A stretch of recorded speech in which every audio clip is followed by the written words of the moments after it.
January has come to an end, so that means it's time once again for a monthly recap.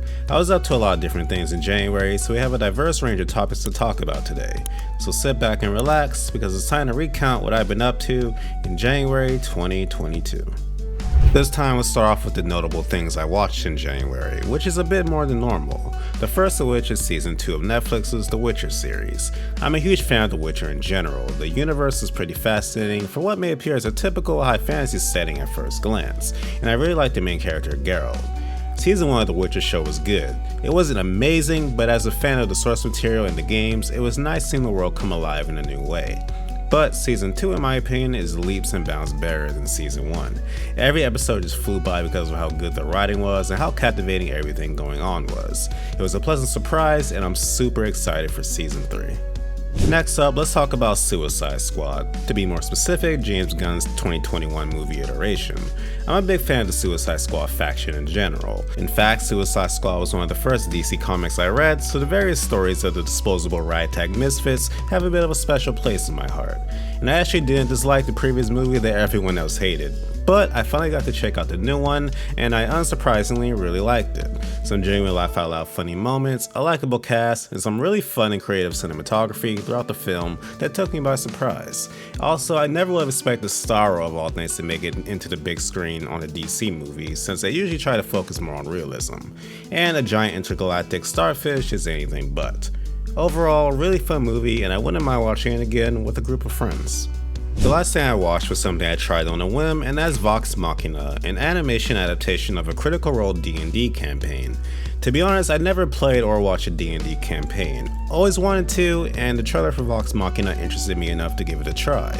Even with no prior knowledge of these characters or this world, I'm enjoying it so far.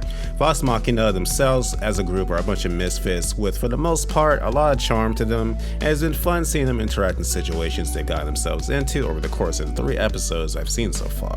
One thing about the show that's impressed me is that it can go from off-the-walls ridiculous to very serious at the drop of a hat, but it doesn't feel jarring. I've seen too many modern shows attempt this and fail at it, so it's nice to find a show that actually gets it right. I'm hoping I continue to like the show, and I'm tempted to even check out my first D&D campaign sooner rather than later.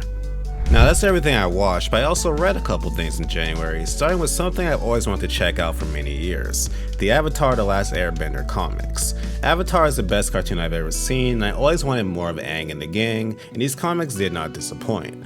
They're not just pointless spin-offs either, these are canon stories that happen between The Last Airbender and Korra. They show events like Zuko and Azula finding their mother, and Toph teaching metal bending to other earthbenders, which would eventually lead to her police institution. It's really good stories, and the thing that surprised me the most was that it really captures the style of the cartoon. From the facial expressions to the humor, it's all intact. It really felt like I was still watching the show, just on a page with my imagination effortlessly filling in the gaps for the animation. If you're a fan of Avatar: The Last Airbender, these comics are a must-read. The other thing I read was a spin-off manga of my favorite anime, Kogiyas. Kogiyas, All is a Reflection. Happening between seasons 1 and 2 of the anime, it focuses on a Knight Regiment of Britannia as they do battle with a resistance group. Though unbeknownst to both groups at first, a pair of twins are on opposing sides and have to fight each other due to the war. It's a pretty solid manga if you're a Kogiyas fan, and it does a good job of showing that despite the monsters Britannia is portrayed as for most of the series, there are regular good people living and fighting in the nation, and unfortunately just are citizens of a tyrannical nation that they hold no power over. If you want more Kogiyas, look no further than Oz the Reflection. Now let's move on to the games I spent time with in January, the first of which is Hitman 3. I've always admired the Hitman games from afar, but was never able to get into them. I tried the second game on PS2, but wasn't really able to get into it, and I've owned the first of the new Hitman trilogy for years on PC, but never really played it. But I saw some gameplay of Hitman 3 and thought to myself that if I was ever going to give the series another chance, it'd be with this entry. And so I did, and I actually like it a lot. I'm not too invested in the story since I am jumping in at the 3rd entry, but the gameplay has been more than enough to keep me coming back. As the title suggests, you're a hitman that has to take out targets, and the freedom the game gives you in tackling your objectives makes every mission so fun to tackle. Do you want to go in loud and just shoot everyone in sight? Do you want to disguise yourself as a guard and get close to your target? Do you want to poison them and sneak out quietly? Do you want to set a trap for them where they'll get crushed by something? There's a crazy amount of player choice and it's a lot of genuine fun. After playing Hitman 3, I definitely want to go back to at least the other 2 games in the new trilogy. Now let's talk about YuGiOh Master Duel, the newest Yu-Gi-Oh game from Konami that's surprisingly free to play, and even more surprisingly, not predatory with its microtransactions and perfectly enjoyable without spending a single cent on the game.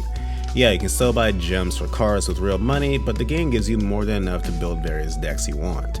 And there's this cool and welcome crafting system where you can dismantle cards for points that go towards other rare cards you need, so finding the cards you need for your decks isn't too time consuming. It's one of the best Yu-Gi-Oh video game experiences I've ever had, and as someone that's been playing them for over 20 years. And the presentation has never been better, with cool animations and vivid visuals. If you used to play Yu-Gi-Oh as a kid and have been out of the game but want to try it again, look no further than Master Duel. It's free, so you lose nothing from trying it. The next game we're talking about today is one you may be surprised I was even interested in, and that's Frostpunk. It's a strategy/survival game where you have to manage a city that's the last bastion of humanity in a frozen wasteland. You have to regulate the city temperature so your citizens don't freeze to death, and you're constantly asked to make choices, sometimes impossible ones. Like, do you extend work hours on your already stressed and taxed workers, or do you legalize child labor in dangerous factories? Or do you use up your precious resources to build a cemetery to honor your dead, or do you bury them in unmarked mass graves, thus lowering city morale and raising unrest and unhappiness? It's a game of constant stress, but it's fun in a weird way. If you're into these type of games, I think you'll like Frostpunk. And even if they're usually not your cup of tea, you may end up liking it anyways, like I did. The final game we're going to talk about today is Pokemon Legends RCS, and I won't spend too much time on it since I have a dedicated review coming that you should be on the lookout for. In short, I went in with zero expectations, and it really surprised me. I can't remember the last time I had this much genuine fun with a Pokemon game. With new generations, there's that excitement of seeing new Pokemon, and honestly that's usually my main motivation and enjoyment in playing. But with RCS, I just had a blast exploring the world, wondering what Pokemon would pop up next, and formulating the best ways to go about catching them. There's a lot of little things Legends RCS does to shake up the normal Pokemon formula, and it doesn't end with the new open world. Moves are now able to be swapped out on the fly, which is a godsend, and there's a lot of potential in the main games with the new style battle stances. I'm happy to finally have another great Pokemon game, and I hope Game Freak takes a lot of cues from Legends RCS for future titles. January was an overall good start to the new year for me, despite the fact I got sick with the flu, which absolutely sucked. The less spoken about that, the better, and thankfully I'm doing much better now.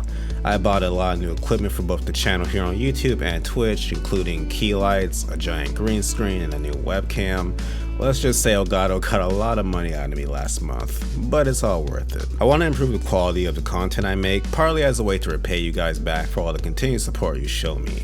I've also tried to take my editing up a level, which if you checked out my 7 must-play games of 2022 video, you'll have seen. I've overall just tried to improve everything I do for you guys, and that's going to continue. It's not really a New Year's resolution or anything, but I've had a bit of a change in mindset and how I tackle life in general. I used to be someone that was hesitant to do things for myself, like hesitating to buy myself something nice because maybe I subconsciously felt maybe I didn't earn it or that I had to justify it to myself in some way. But in January, I started doing things for myself because why not? Like buying my first ever booster box of Pokemon cards and unboxing it for you guys, something I've always wanted to do. It's like I went from, I want this, but do I need it, to, I want this, so I'm going to have it. It may not sound that grand, but it's kind of amazing how my perspective on things has changed for the better and more healthy. I guess the biggest goal I have for the new year is to just continue improving myself in every facet of life and keep focusing on what makes me happy. And so far, it's going great.